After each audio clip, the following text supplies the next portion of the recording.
Harish, the best academy. Hi friends, welcome to Harish academy.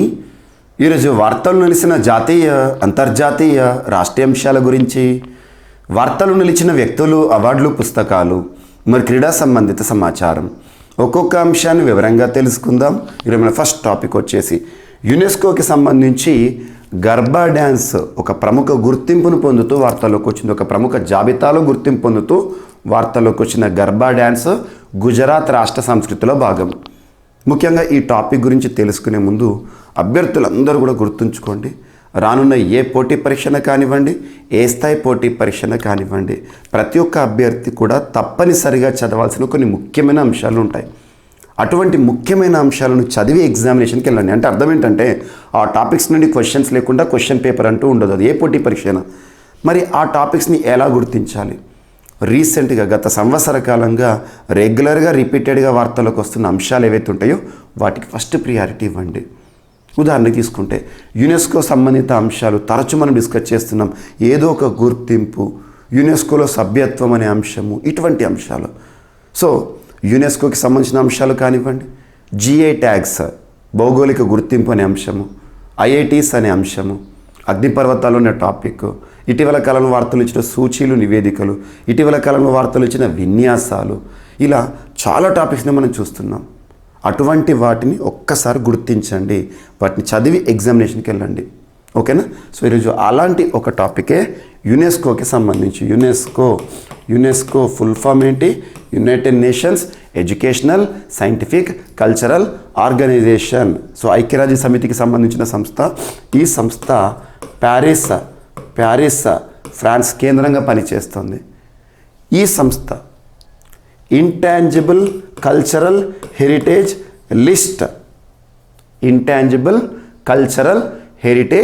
List, సాంస్కృతిక వారసత్వ జాబితా అంటాము. సాంస్కృతిక వారసత్వ జాబితా. Intangible, that means what? That we cannot touch is called as intangible. మనం తాకలేనిది, స్పర్శ చేయలేనిదని ఇంటాంజిబుల్ అంటాము. భౌతికంగా చూడలేము, కానీ సెన్సెస్ ద్వారా మనం తెలియచ్చు. సో అలా ఇంటాంజిబుల్ కల్చరల్ హెరిటేజ్ జాబితాలో గర్బా డ్యాన్స్ని గుర్తుంచుకొని, ఇంపార్టెంట్, గర్బా డ్యాన్స్ని గుర్తించడం జరిగింది భారతదేశం నుండి. అలా భారతదేశం నుండి ఈ జాబితాలో ఇప్పటి వరకు దీని ఇంక్లూజన్తో ఎన్ని గుర్తింపు పొంది అంటే 15 కళలు ఇంటాంజిబుల్ కల్చరల్ హెరిటేజ్ జాబితాలో ఇప్పటి వరకు భారతదేశంలో 15 గుర్తింపు పొందినాయి. అందులో 15వదిగా గర్బా వార్తలోకి వచ్చింది. యాక్చువల్గా ఇటీవల కాలంలో చాలాసార్లు మీకు నేను గర్బా డ్యాన్స్ గురించి చెప్పాను. అతి త్వరలో యునెస్కో దీన్ని గుర్తించబోతోంది ఇంటాంజిబుల్ కల్చరల్ హెరిటేజ్ జాబితాలో అని చెప్పేసి చాలాసార్లు అన్నాను. రీసెంట్గా నేను ఒక వీడియో కూడా చేశాను ప్రవీణ్ సార్ క్లాసెస్ యూట్యూబ్ ఛానల్లో. Praveen sir classes YouTube channel. ఇప్పటివరకు ఛానల్ సబ్స్క్రైబ్ చేసుకోకపోతే సబ్స్క్రైబ్ చేసుకోండి. అందులో నేను యునెస్కోకి సంబంధించి ఒక ఇంపార్టెంట్ వీడియో లాస్ట్ ఒక 20 డేస్ బ్యాక్ తీసుకొచ్చాను, చూడండి. యునెస్కోకి సంబంధించిన జాబితాలు, వరల్డ్ హెరిటేజ్ జాబితా అంటే ఏంటి, ఎన్ని అంశాలు గుర్తింపు పొందినాయి, అండ్ రీసెంట్గా క్రియేటివ్ సిటీస్ నెట్వర్క్ జాబితాలో చోటు చేసుకున్న రెండేంటి, ఇంటాంజిబుల్ కల్చరల్ హెరిటేజ్లో ఇప్పటివరకు ఎన్ని గుర్తింపు పొందినాయి, ఇటువంటివి మీకు చెప్పాను, ఒక్కసారి చూడండి. సో అండ్ ఇంకొకటి ఏంటంటే పోటీ పరీక్షలకు ప్రిపేర్ అవుతున్న అభ్యర్థులు తప్పనిసరిగా చదవాల్సిన అంశాలు కదా, అటువంటి అంశాలను నేను CA 360 కోర్సులో అందించడం జరిగింది. CA 360 కరెంట్ అఫైర్స్ని సైంటిఫిక్ అప్రోచ్లో డీల్ చేశాను. ప్రతి సబ్జెక్ట్కి కరెంట్ అఫైర్స్ లింక్ చేస్తూ చెప్పాను. అందులో స్పెషల్ వీడియోస్ అని అరౌండ్ ఒక 30 వీడియోస్ని ఇప్పటి వరకు తీసుకొచ్చాను, ఇంకా తీసుకొస్తాను. ఆ స్పెషల్ వీడియోస్ని ఖచ్చితంగా చూడండి, వాటి నుండి క్వశ్చన్స్ ఖచ్చితంగా వస్తాయి. 30 టాపిక్స్ ఉంటే 30 టాపిక్స్ ఖచ్చితంగా చూడండి. సో ఒక్కసారి GVK స్టడీ సర్కిల్ యాప్ని ఇన్స్టాల్ చేసుకోండి. ఇన్స్టాల్ చేసుకొని ఆ స్పెషల్ వీడియోస్ అనే ఫోల్డర్ని ఒకసారి కనీసం టాపిక్స్ అనే చూడండి. ఓకేనా? సో ఈ టాపిక్స్ చూశాక మీరు రిమైనింగ్ ఏవైతే ఉంటాయో స్టాటిక్ పాయింట్స్ అని కూడా అర్థం చేసుకోవచ్చు. సో అభ్యర్థులకు 2 రాష్ట్రాల్లో ఆంధ్రప్రదేశ్, తెలంగాణ రాష్ట్రంలో నోటిఫికేషన్స్ని దృష్టిలో ఉంచుకొని, ముఖ్యంగా ఆంధ్రప్రదేశ్లో గ్రూప్ 1 నోటిఫికేషన్ నిన్న వచ్చింది, మన గ్రూప్ 2 నోటిఫికేషన్ వచ్చింది. దృష్టిలో పెట్టుకొని అన్ని కోర్సుల పైన CA 360 కోర్స్ పైన కూడా భారీ ఆఫర్ని ఇవ్వడం జరిగింది. సో అవైల్ చేసుకోండి. ఓకేనా? మరి యునెస్కోకి సంబంధించి ఇంటాంజిబుల్ కల్చరల్ హెరిటేజ్ జాబితాలో ఇప్పటికి దీని ఇంక్లూజన్తో 15 అన్నాను కదా. ఇంకా చెప్పాలంటే క్రియేటివ్ సిటీస్ నెట్వర్క్ జాబితా, ఈ జాబితాలో భారతదేశం నుండి ఇప్పటివరకు 8 గుర్తింపు పొందినాయి. రీసెంట్గా కోజికోడ్ గ్వాలియర్ అని చెప్పేసి, అండ్ వరల్డ్ హెరిటేజ్ సైట్స్ భారతదేశంలో ఇప్పటివరకు 42. ఇలా చూడండి, అవేంటో కూడా చూడండి, ఖచ్చితంగా అడుగుతారు. సో గర్బా డ్యాన్స్ గుజరాత్ రాష్ట్ర సంస్కృతిలో భాగం. రీసెంట్గా గర్బా గురించి మనం ఎప్పుడు డిస్కస్ చేసామంటే భారతదేశం గర్బా డ్యాన్స్ని గుర్తించమని యునెస్కోకి అభ్యర్థన చేసింది అని. లాస్ట్ ఒక 20 days బ్యాక్ నరేంద్ర మోదీ గారు, భారత ప్రధాని నరేంద్ర మోదీ గారు గర్బా డ్యాన్స్ పైన ఒక సాంగ్ రాశారని చెప్పేసి అది రీసెంట్గా రిలీజ్ అయిందని. ఈ నవరాత్రుల సందర్భంగా, దసరా నవరాత్రుల సందర్భంగా ఇది అక్కడ ఎక్కువగా ప్రదర్శిస్తారు. ఆ సమయంలో కొంతమంది యువత గుండెపోటుతో చనిపోయారని ఇలా చాలాసార్లు చెప్పాను, ఒకసారి లింక్ చేసుకోండి. ఓకేనా. మరి యునెస్కో కల్చరల్ హెరిటేజ్ జాబితాలో, ఇంటాంజిబుల్ కల్చరల్ హెరిటేజ్ జాబితాలో ఇప్పటివరకు భారతదేశం నుండి ఎన్ని చోటు పొందినాయి అంటే దీనికంటే ముందు గర్భా 15th కదా, అంతకుముందు 14 ఏంటో చూద్దాము. So tradition of Vedic chanting 2008 సంవత్సరంలో, రామ్లీలా 2008 సంవత్సరంలో, అండ్ కుట్టియట్టం కేరళకి సంబంధించిన సాంస్కృతిక్ థియేటర్ 2008లో, రమ్మన్ 2009లో, and Mudiyettu ritual theatre dance drama of Kerala 2010లో, కల్బలియా డ్యాన్స్ అద్భుతం రాజస్థాన్ రాష్ట్రానికి సంబంధించి 2010లో, చౌ డ్యాన్స్ సో 2010లో, and Buddhist chanting of Ladakh 2012లో, సంకీర్తన 2013లో, and traditional brass and copper artistic works ఉంటాయి కదా 2014 పంజాబ్ ప్రాంతానికి సంబంధించి, అండ్ యోగాని 2016లో యునెస్కో గుర్తించింది ఇంటాంజిబుల్ కల్చరల్ హెరిటేజ్ జాబితాలో, Navroz new year celebrations 2016, and Kumbh Mela 2017, and 2021లో దుర్గా పూజ ఇది 14th one, 15th one ఈరోజు చూసిన Garba dance. Very very important, చూడండి.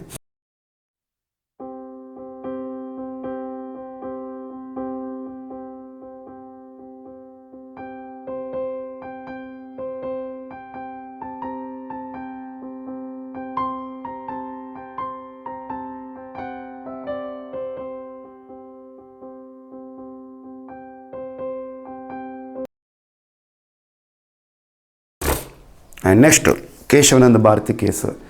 సో మీకు చాలాసార్లు చెప్తున్నాను, ఇటీవల కాలంలో క్వశ్చన్స్ చాలా కాంటెంపరీగా ఉంటున్నాయి, డైనమిక్గా ఉంటున్నాయి అని. ఒక ఎగ్జాంపుల్ చూద్దాం. కేశవానంద భారతి కేసు గురించి ప్రతి ఒక్క అభ్యర్థి పాలిటీలో భాగంగా తప్పనిసరిగా వింటారు, నేర్చుకుంటారు. అంత important case Kesavananda Bharati case. మీరు పాలిటీలో నేర్చుకుంటారు. ఈసారి కరెంట్ అఫైర్స్లో కూడా కేశవానంద భారతి పైన క్వశ్చన్ వస్తుంది. సార్ మనకి గ్రూప్ 2 ఎగ్జామినేషన్లో ప్రిలిమ్స్లో కరెంట్ అఫైర్స్ ఉంది కానీ పాలిటీ లేదు కదా అంటే, చిన్న ఎగ్జాంపుల్. కేశవానంద భారతి కేసు భారతదేశంలో న్యాయ వ్యవస్థను ఉన్నత శిఖరాలకు చేర్చిన ఒక ప్రముఖ case. Kesavananda Bharati versus state of Kerala 1973 April month 24th రోజున సుప్రీంకోర్టు దీనికి సంబంధించిన తీర్పును వెలువడించింది. April 24th 1973 Keshavananda Bharati case యొక్క తీర్పు. ఇందులో సుప్రీంకోర్టు మొదటిసారి మౌలిక స్వరూపం అనే ఒక సిద్ధాంతాన్ని చెప్పింది. బేసిక్ స్ట్రక్చర్ అంటే ఏంటి అని చెప్పేసి రాజ్యానికి సంబంధించి న్యాయ వ్యవస్థను ఉన్నత శిఖరాలు అంటున్నాను. అండ్ నెక్స్ట్ వచ్చేసి ఈ కేశవానంద భారతి కేసు యొక్క ప్రత్యేకత ఏంటంటే ఇప్పటివరకు సుప్రీంకోర్టు చరిత్రలో అత్యధిక మంది న్యాయమూర్తులు పనిచేసిన రాజ్యాంగ ధర్మాసనం. అత్యధిక మంది న్యాయమూర్తులు ఉన్న రాజ్యాంగ ధర్మాసనం 13 మంది న్యాయమూర్తులు తీర్పిచ్చారు 7-6 తేడాతో. ప్రధాన న్యాయమూర్తి అప్పుడు జస్టిస్ సిక్రీ నేతృత్వంలో, గుర్తుంచుకోండి. అండ్ కేశవానంద భారతి కేసు తీర్పు వచ్చి 50 సంవత్సరాలు ఇప్పుడు జరిగింది. 2023 April 24th Kesavananda Bharati case వచ్చి 50 సంవత్సరాలు. ఆ సందర్భంగా సుప్రీంకోర్టు రీసెంట్గా ఏప్రిల్ 24th రోజున ఒక ప్రత్యేక వెబ్ పేజీని రిలీజ్ చేసింది. అది కరెంట్ అఫైర్స్ బిట్. మీకు ఇవన్నీ పాలిటీలో ఇస్తారు, last point current affairs link చేస్తాడు ఖచ్చితంగా. సో ఏదైనా టాపిక్ని, వర్తమానంగా ఉండే టాపిక్ని ఖచ్చితంగా స్టాటిక్ టాపిక్స్తో లింక్ చేసుకోవాలి, సబ్జెక్ట్తో లింక్ చేసుకోవాలి. అలా చదివితే ఏ పోటీ పరీక్షలోనే విజయం మనదే. ఓకేనా. కేశవానంద భారతి కేసు. ఇక రాజ్యాంగ ధర్మాసనం అంటే ఏంటి, ఇవన్నీ మీకు ఎర్లియర్గా చెప్పాను. 5 అంతకంటే ఎక్కువ న్యాయమూర్తులు ఉండే ధర్మాసనాన్ని రాజ్యాంగ ధర్మాసనం అంటారు. సో ఇవన్నీ కూడా మనం పాలిటిక్స్ సంబంధించి కరెంట్ అఫైర్స్ అవి చెప్పినప్పుడు చాలాసార్లు చూస్తున్నాం. ఇప్పుడు కేశవానంద భారతి కేసు సంబంధించి ఏం అంశం వార్తలకు వచ్చింది చూడండి. తెలుగులో కేశవానంద భారతి యొక్క తీర్పు మరో 9 భాషల్లో కూడా అందుబాటులోకి తెచ్చింది సుప్రీంకోర్టు అని చెప్పేసి ప్రస్తుతం సుప్రీంకోర్టు ప్రధాన న్యాయమూర్తి ఉన్న జస్టిస్ డివై చంద్రచూడ్ గారు వెల్లడించారు. రాజ్యాంగ మౌలిక స్వరూపాన్ని మార్చే అధికారము పార్లమెంటుకు లేదని 1973లో సర్వోన్నత న్యాయస్థానం వెలువరించిన చారిత్రాత్మక తీర్పు ప్రస్తుతం తెలుగు సహా 10 భారతీయ భాషల్లో అందుబాటులోకి తెచ్చారు. Keshavananda Bharati versus state of కేరళగా ప్రసిద్ధి చెందిన ఈ కేసులో రాజ్యాంగ సవరణ విషయంలో పార్లమెంటుకు ఉన్న అధికారాలపై సుప్రీంకోర్టు కీలక తీర్పును వెలువరించింది. ఈ తీర్పు వెలువడి 50 ఏళ్ళు పూర్తయింది. ఈ సందర్భంగా సుప్రీంకోర్టు ప్రధాన న్యాయమూర్తి జస్టిస్ డివై చంద్రచూడ్ మాట్లాడుతూ ఈ తీర్పు కోసం సుప్రీంకోర్టు వెబ్సైట్లో ఒక పేజీని ఏర్పాటు చేశామని చెప్పారు. ప్రస్తుతం ఈ తీర్పు హిందీ, తెలుగు, తమిళం, ఒడియా, మలయాళం, గుజరాతీ, కన్నడ, బెంగాలీ, అస్సామీస్, మరాఠీ భాషల్లో అందుబాటులో ఉందని చెప్పారు. అసలు ఏంటి తీర్పు? కేశవానంద భారతికి సంబంధించి మౌలిక స్వరూపం తీర్పు రాజ్యాంగాన్ని సవరించేందుకు పార్లమెంటుకు గల అధికారాన్ని పరిమితం చేస్తూ రాజ్యాంగ ధర్మాసనం 1973లో కేశవానంద భారతి కేసులో తీర్పిచ్చింది. రాజ్యాంగ సవరణలు చేసే అధికారం పార్లమెంటుకు ఉంది, కానీ రాజ్యాంగ మౌలిక నిర్మాణాన్ని మార్చే అధికారం మాత్రం లేదని ప్రకటించింది. ప్రజాస్వామ్యం, న్యాయ వ్యవస్థ, స్వతంత్రత, అధికారాల విభజన, లౌకికవాదం వంటి మౌలిక స్వరూపంలో భాగమని చెప్పడం జరిగింది. సో కేశవానంద భారతి కేసు అనగానే మౌలిక స్వరూపం మనకు ఐడియా రావాలి. అండ్ నెక్స్ట్ వచ్చేసి న్యాయ సమీక్ష అనగానే Minerva Mills versus Union of India 1980 case. ఇలా కొన్ని కేసెస్ ఉంటాయి ఫేమస్గా, వాటిని ఖచ్చితంగా చూడండి. అండ్ నెక్స్ట్ స్టార్టప్స్ అంటే అర్థం ఏంటిది? అంకుర సంస్థలు. యువతకు వచ్చే ఐడియాస్ ఏవైతే ఉంటాయి, ఇన్నోవేటివ్ ఐడియాస్ ఏవైతే ఉంటాయి, వాటిని కార్యరూపంలో తీసుకురావడానికి స్టార్టప్స్ పనిచేస్తున్నాయి. అంకుర సంస్థలు, వీటికి ప్రభుత్వాలు కూడా సహకారం అందిస్తున్నాయి. కేంద్ర ప్రభుత్వం స్టార్టప్ ఇండియా, స్టాండప్ ఇండియా అని, గతంలో తెలంగాణ ప్రభుత్వము టీ హబ్ అని, ఇటువంటి మనం చూస్తున్నాం. సో ఇక్కడ స్టార్టప్లకి సంబంధించిన కొన్ని గణాంకాలను కేంద్ర ప్రభుత్వం రిలీజ్ చేసింది. అదేంటో చూడండి.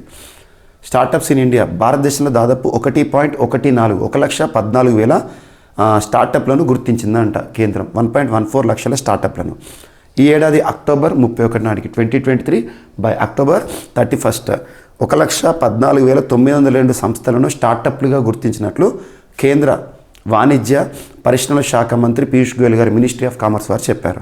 2016 జనవరిలో ప్రవేశపెట్టిన స్టార్టప్ ఇండియా యాక్షన్ ప్లాన్ కింద ప్రయోజనాలను పొందడానికి అర్హత కలిగిన సంస్థలకు అవకాశం కల్పించినట్లు ఆయన పేర్కొన్నారు. గుర్తుంచుకోండి, స్టార్టప్స్ $1 బిలియన్ మార్క్ దాటిందనుకోండి, టచ్ అయిందనుకోండి, వాటిని యూనికార్న్ స్టార్టప్స్ అంటారు. ఇటీవల యూనికార్న్ స్టార్టప్స్ విషయం కూడా మనం చూస్తాము. అత్యధిక యూనికార్న్ స్టార్టప్స్ ప్రస్తుతం ప్రపంచంలో ఎక్కడున్నాయి అంటే అమెరికాలో, 2వ స్థానంలో చైనా, 3వ స్థానంలో భారత్ యూనికార్న్ స్టార్టప్ల విషయంలో టాప్ 3లో ఉంది. అండ్ ఇటీవల ఫిన్టెక్ యూనికార్న్ స్టార్టప్స్ విషయంలో కూడా మొదటి స్థానంలో అమెరికా, 2వ స్థానంలో బ్రిటన్, 3వ స్థానంలో ఇండియా. ఇటువంటి మనం ర్యాంకింగ్స్ చూస్తున్నాం, వాటి లింక్ చేసుకోండి. అండ్ నెక్స్ట్ వృద్ధి రేటు, గ్రోత్ రేట్ ఎస్టిమేట్స్. భారతదేశం యొక్క వృద్ధిని ఏ అంతర్జాతీయ సంస్థలు, ఏ జాతీయ సంస్థలు ఎలా అంచనా వేస్తున్నాయి, ఇది ఖచ్చితంగా బిట్ వస్తుంది. ఈసారి తరచూ వార్తలకు వస్తుంది. మీకు నేను ఇందాక CA 360లో స్పెషల్ వీడియోస్ ఉన్నాయి కదా, అందులో దాదాపు 25 ఎస్టిమేట్స్ చెప్పాను, ఒకసారి చూడండి. ఈసారి భారతదేశం యొక్క వృద్ధి రేటు అంటే GDP, గ్రాస్ డొమెస్టిక్ ప్రోడక్ట్ వృద్ధి రేటు ప్రస్తుత ఆర్థిక సంవత్సరంలో 2023, 2024 ఏప్రిల్ నుండి మార్చి వరకు ఈ ఆర్థిక సంవత్సరంలో ఎంత ఉండబోతుందట అంటే 6.8% ఉండబోతుందని చెప్పేసి confederation of Indian industries CII వారు చెప్పడం జరిగింది. దేశ ఆర్థిక వృద్ధి రేటు ఆర్థిక సంవత్సరంలో 6.8%గా నమోదు కావచ్చని వ్యాపార పారిశ్రామిక సంఘం CII తాజాగా అంచనా వేసింది. ఈ క్రమంలోనే వచ్చే ఆర్థిక సంవత్సరం 2024-2025 ఆ ఇయర్లో 7% పెరిగే వీలుందని, అలాగే మౌలిక అభివృద్ధిపై, వ్యాపార నిర్వహణ సులభతరంపై కేంద్ర ప్రభుత్వం దృష్టి సారించగలన ఆశాభావాన్ని వ్యక్తం చేశారు. గుర్తుంచుకోండి. అండ్ భారత్ వృద్ధి రేటు 8% సాధిస్తుందని నీతి ఆయోగ్ చెప్తున్నారు. 2015 జనవరి 1 నుండి నీతి ఆయోగ్ అనేది మనుగడలోకి వచ్చింది ప్రణాళిక సంఘం స్థానంలో. మరి అటువంటి నీతి ఆయోగ్ వైస్ చైర్పర్సన్గా ప్రస్తుతం సుమన్ బెర్రీ గారు ఉన్నారు. నీతి ఆయోగ్కి ఎక్స్-అఫిషియో చైర్పర్సన్గా ప్రధానమంత్రి విధులు నిర్వర్తిస్తారు. ఏమని చెప్తున్నారు వారు? భారత్ వృద్ధి రేటు 8% ఉంటుంది అని చెప్పేసి అంచనా వేస్తున్నారు. మన ఆర్థిక వ్యవస్థకు 8% వృద్ధి సాధించే సత్తా ఉందని నీతి ఆయోగ్ వైస్ చైర్పర్సన్ సుమన్ బెర్రీ పేర్కొన్నారు.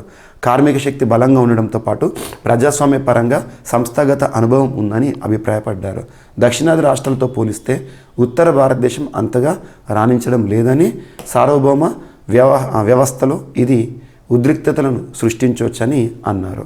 CII ఆర్థిక శాఖ నిర్వహించిన గ్లోబల్ ఎకనామిక్ పాలసీ ఫోరం 2023లో ఆయన ఈ విషయాన్ని మాట్లాడారు. గుర్తుంచుకోండి. అండ్ నెక్స్ట్ అగ్ని-1 పరీక్ష, రక్షణ రంగానికి సంబంధించి ఖచ్చితంగా క్వశ్చన్స్ వస్తాయి. అలా రక్షణ రంగానికి సంబంధించిన దిగుమతులపైన కానివ్వండి, విన్యాసాలపైన కానివ్వండి ప్రత్యేకంగా చూడండి. సో ఒక క్షిపణి వార్తలోకి వచ్చింది, అగ్ని-1 క్షిపణి. డిఫెన్స్ రీసెర్చ్ డెవలప్మెంట్ ఆర్గనైజేషన్ భారతదేశంలో రక్షణ రంగంలో పనిచేస్తున్న అత్యున్నత సంస్థ. డిఫెన్స్ రీసెర్చ్ డెవలప్మెంట్ ఆర్గనైజేషన్ సంబంధించి ప్రస్తుత చైర్పర్సన్గా సమీర్ వి కామత్ గారు విధులు నిర్వర్తిస్తున్నారు. డిఆర్డిఓ పరిశోధనలు అనగానే మనకు ఒడిషా, బాలాసోర్, అబ్దుల్ కలాం వీలర్ ఐలాండ్ గుర్తుకు రావాలి. ఇస్రో ప్రయోగాలు అని చెప్పగానే మనకు శ్రీహరికోట, తిరుపతి జిల్లా శ్రీహరికోట షార్ కేంద్రం గుర్తుకు రావాలి. గుర్తుంచుకోండి. స్వల్ప శ్రేణి అంటే షార్ట్ డిస్టెన్స్, స్వల్ప శ్రేణి బ్యాలిస్టిక్ అంటే పారబుల్. బ్యాలిస్టిక్ షిప్ అని అగ్ని-1 పరీక్షను భారత్ గత గురువారం విజయవంతంగా నిర్వహించింది. ఒడిషా కోస్తాలోని ఏపీజే అబ్దుల్ కలాం దీవి నుంచి దీనిని పరీక్షించనున్నట్టు రక్షణ శాఖ అధికారులు తెలిపారు. ఈ క్షిపణిని ఇక కేంద్రం నుంచి ఈ ఏడాది జూన్ 1 విజయవంతంగా పరీక్షించారు. గుర్తుంచుకోండి. 2024లో ఇస్రో చేయబోతున్న ప్రయోగాల గురించి ప్రస్తుతం ఎస్ఎన్టీ మినిస్టరు జితేంద్ర సింగ్ గారు ఏమన్నారో చూద్దాము. అండ్ గుర్తుంచుకొని ప్రపంచంలో ఏ దేశం కూడా సాధించని ఘనతని ప్రస్తుతం ఇస్రో సాధిస్తోంది. It is the first country to land on the moon's southern pole. చంద్రుని యొక్క దక్షిణ ధ్రువంలో అడుగెట్టిన మొట్టమొదటి దేశంగా విక్రమ్ ల్యాండర్ ద్వారా ఇండియా సాధించింది. చంద్రయాన్ 3 మిషన్ ద్వారా ఆగస్టు 23 ఒక అద్భుతమైన దినోత్సవం. అవన్నీ మనం చూస్తున్నాం. ఆదిత్య L1 ప్రయోగము, ఇటువంటివి. సో ఇప్పుడు 2024లో ఇస్రో 10 కీలక ప్రయోగాలు చేయబోతుందంట. భారత అంతరిక్ష పరిశోధన సంస్థ ఇస్రో వచ్చే ఏడాది 10 కీలక ప్రయోగాలు చేపట్టనున్నదని కేంద్ర ప్రభుత్వం రాజ్యసభలో వెల్లడించింది ప్రస్తుత పార్లమెంట్ సమావేశాల్లో. అందులో 6 PSLV machines, successful machines. PSLV అంటే 3 జిఎస్ఎల్వి ప్రయోగాలు, ఒక లాంచ్ వెహికల్ మార్క్ 3 వాణిజ్య ప్రయోగం ఉందని తెలియజేశారు. ఈ మేరకు సభ్యులు అడిగిన ప్రశ్నకు తాను లిఖితపూర్వకంగా సమాధానం ఇచ్చారు.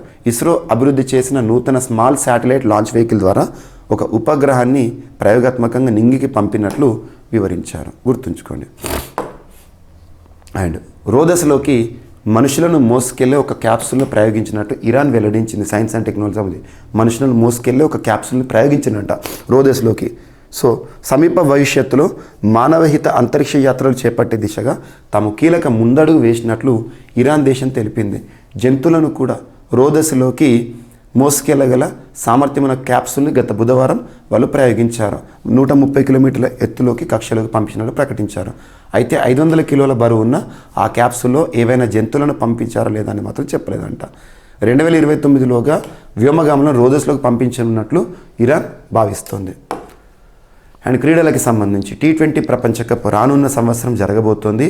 ఎక్కడ జరగబోతోంది అంటే అమెరికా, వెస్టిండీస్ ఆతిథ్యంలో 20 జట్లు పాల్గొనబోతున్నాయి. 20 జట్లు. ఆ జట్లు ఏంటో కూడా ఇటీవల మనం డిస్కస్ చేసాం. సో ఇటీవల ముగిసిన ప్రపంచ కప్ ఏంటంటే పురుషుల వన్డే ప్రపంచ కప్. అది 13th ఎడిషన్. దాని మీద స్పెషల్ ఎపిసోడ్ తీసుకున్నాను, ఒకసారి చూడండి. ఇక్కడ T20 ప్రపంచ కప్ సంబంధించి రానున్న సంవత్సరం జరగనున్న దాని గురించి ఐసీసీ ఇంటర్నేషనల్ క్రికెట్ కౌన్సిల్ ఒక లోగోని ఆవిష్కరించింది. ఇంటర్నేషనల్ క్రికెట్ కౌన్సిల్ అంతర్జాతీయ స్థాయిలో క్రికెట్ను నిర్వహిస్తుంది, నియంత్రిస్తుంది. దీని యొక్క ప్రధాన కేంద్రం దుబాయ్. ప్రస్తుతం ఈ సంస్థకి చీఫ్గా గ్రెగ్ బార్క్లే గారు విధులు నిర్వర్తిస్తున్నారు. సో T20 ప్రపంచ కప్ యొక్క లోగోని ఆవిష్కరించారు రీసెంట్గా. వచ్చే ఏడాది జరగనున్న T20 ప్రపంచ కప్ కోసం సాధించిన సరికొత్త లోగోను రూపొందించిన గురువారం ఆవిష్కరించారు. వచ్చే ఏడాది పురుషుల, మహిళల T20 ప్రపంచ కప్ టోర్లను నిర్వహించనున్నారు. గుర్తుంచుకోండి. వెస్టిండీస్, అమెరికా సంయుక్తంగా నిర్వహించనున్నాయి. గుర్తుంచుకోండి. అండ్ నెక్స్ట్, ఒక వ్యక్తి ఒక పురస్కారంతో వార్తల్లోకి వచ్చారు. యాక్చువల్లీ హెల్త్ అనీజీగా ఉంది, అందువల్ల కొంత థ్రోట్ అనేది డిస్టర్బెన్స్గా ఉండొచ్చు. So please adjust and cooperate. NGRI శాస్త్రవేత్తకు ఐజీయు పురస్కారం అనే అంశం వార్తల్లోకి వచ్చింది. జాతీయ భూభౌతిక పరిశోధన సంస్థ సీనియర్ ప్రిన్సిపల్ శాస్త్రవేత్త డాక్టర్ లబానీ రేను ప్రతిష్టాత్మక ఇండియన్ జియోఫిజికల్ యూనిట్ సత్కరించడం జరిగింది. అన్ని తల్వానీ స్మారక పురస్కారము ఇచ్చి సత్కరించింది. భూమి లోపల జియోథర్మల్పై ఆమె చేసిన కృషికి గాను ఈ అవార్డుకు ఎంపికైనట్లు చెప్పారు. పర్సన్ ఎవరు, పురస్కారం ఏంటో చూడండి, సరిపోతుంది. సో ఇవి ఫ్రెండ్స్ ఈరోజు వార్తల నుంచి అంశాలు. ఒకసారి ర్యాపిడ్గా చూస్తే గర్బా డ్యాన్స్కి యునెస్కో గుర్తింపు. ఇంటాంజిబుల్ కల్చరల్ హెరిటేజ్ జాబితాలో భారతదేశం నుండి 15th item. And Kesavananda Bharati case ప్రత్యేక వెబ్ పేజీ ఇక మీదట తెలుగుతో పాటు మిగతా కొన్ని భాషల్లో. భారతదేశంలో స్టార్టప్స్ ఎన్ని ఉన్నాయని చెప్పేసి మినిస్ట్రీ ఆఫ్ కామర్స్ మంత్రిత్వ శాఖ వారు చెప్పిన అధికారిక గణాంకాలు. భారతదేశం యొక్క ఆర్థిక వృద్ధి రేటు సిఐఐ వారు ఎంత చెప్తున్నారంటే 6.8% ఉండబోతుందని, 8% కూడా పాసిబుల్ అని నీతి ఆయోగ్ వారు. నెక్స్ట్, అగ్ని-1 పరీక్ష రక్షణ రంగం సంబంధించి విజయవంతమైన అంశం. అండ్ ఇస్రో 2024లో చేయనున్న పరిశోధనల గురించి, ప్రయోగాల గురించి. అండ్ ఇరాన్ ఇటీవల రోదస్లోకి జంతువులను మోసుకెళ్లే క్యాప్సూల్ని ప్రయోగిస్తూ వార్తల్లోకి వచ్చింది. అండ్ T20 ప్రపంచ కప్ లోగో ఆవిష్కరణ అనే అంశము. అండ్ నెక్స్ట్ ఒక పర్సన్ వార్తల్లోకి వచ్చారు, NGRI శాస్త్రవేత్తకు IGU పురస్కారం. సో ఇవి ఫ్రెండ్స్ ఈరోజు వార్తలు నిలిచిన అంశాలు. మిస్లేనియస్ అంశాలు ఏమైనా మిగిలిపోతే రేపు క్లాస్లో జోడించి మరొకసారి నేర్చుకుందాం. రేపు కలుద్దాం. Thank you.